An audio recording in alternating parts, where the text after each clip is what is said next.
ಓಂ ಶ್ರೀ ಗುರುಬಸವಲಿಂಗಾಯ ನಮಃ. ಸರ್ವರಿಗೂ ಶರಣು ಶರಣಾರ್ಥಿಗಳು. ಎನಗೆ ಜನನವಾಯಿತೆಂಬರು ಎನಗೆ ಜನನವಿಲ್ಲಯ್ಯ, ಎನಗೆ ಮರಣವಾಯಿತೆಂಬರು ಎನಗೆ ಮರಣವಿಲ್ಲಯ್ಯ. ಜನನವಾದಡೆ ನಿಮ್ಮ ಪಾದೋದಕ ಪ್ರಸಾದವ ಕೊಂಬೆ, ಮರಣವಾದಡೆ ನಿಮ್ಮ ಶ್ರೀ ಚರಣವ ನೈದುವೆ. ಬಾವನ್ನದ ರುಕ್ಸವು ಊರೊಳಗಿದ್ದಡೇನು ಅಡವಿಯೊಳಗಿದ್ದಡೇನು, ಪರಿಮಳ ಒಂದೇ ಕೂಡಲ ಸಂಗಮ ದೇವ. ಕರ್ನಾಟಕದ ಸಾಂಸ್ಕೃತಿಕ ನಾಯಕ ವಿಶ್ವಗುರು ಬಸವಣ್ಣನವರ ವಚನವನ್ನ ಸ್ಮರಿಸಿ ಶರಣು ವಿಶ್ವವಚನ ಫೌಂಡೇಶನ್ ಆಯೋಜನೆಯ ವಿಶ್ವವಚನ ರಸಪ್ರಶ್ನೆ ಥಟ್ ಅಂತ ಉತ್ತರಿಸಿ ಭಾಗ 122ರ ಕಾರ್ಯಕ್ರಮಕ್ಕೆ ಸರ್ವರಿಗೂ ಶರಣು ಸ್ವಾಗತ. ಬನ್ನಿ ಪ್ರಶ್ನಾ ವಿಭಾಗಕ್ಕೆ ಹೋಗೋಣ. ಮೊದಲನೆಯ ಪ್ರಶ್ನೆ, ಬಸವಣ್ಣನವರ ತತ್ವದಿಂದ ಆಕರ್ಷಿತರಾಗಿ ಮಧ್ಯಪ್ರದೇಶದಿಂದ ಕಲ್ಯಾಣಕ್ಕೆ ಬಂದ ಶರಣರ ಹೆಸರನ್ನು ತಿಳಿಸುವಿರಾ?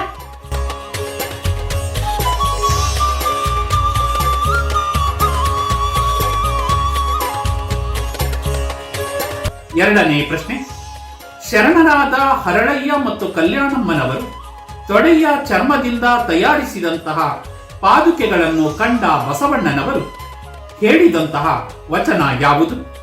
ಪೂರ್ಣ ವಚನವನ್ನು ಹೇಳುವಿರಾ?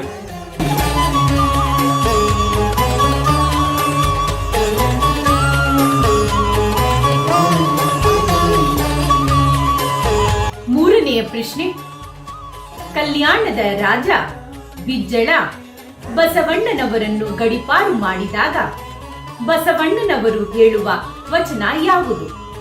ಪೂರ್ಣ ವಚನವನ್ನು ತಿಳಿಸಿ.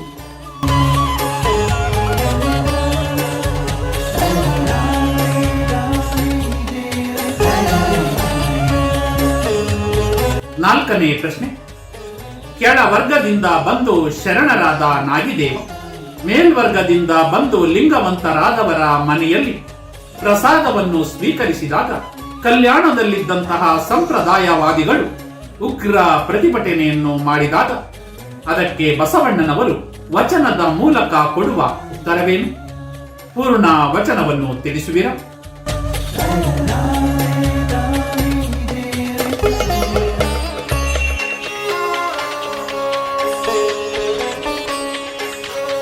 ಕೊನೆಯ ಹಾಗೂ ಐದನೆಯ ಪ್ರಶ್ನೆ, ಕಲ್ಯಾಣ ಕೈಲಾಸವೆಂಬ ನುಡಿ ಅಸನಾಯಿತು, ಒಳಗೂ ಕಲ್ಯಾಣ ಹೊರಗೂ ಕಲ್ಯಾಣ.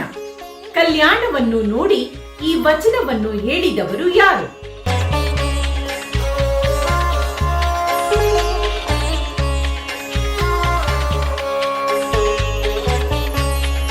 ಐದು ಪ್ರಶ್ನೆಗಳನ್ನು ಕೇಳಿದ್ದೀರಲ್ಲವೇ?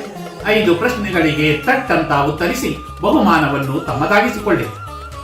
ಮುಂದಿನ ಸಂಚಿಕೆಯಲ್ಲಿ ಭೇಟಿಯಾಗೋಣ. ಸರ್ವರಿಗೂ ಶರಣು ಶರಣಾರ್ಥಿ. ಬಸವರಾತ್ರಿ.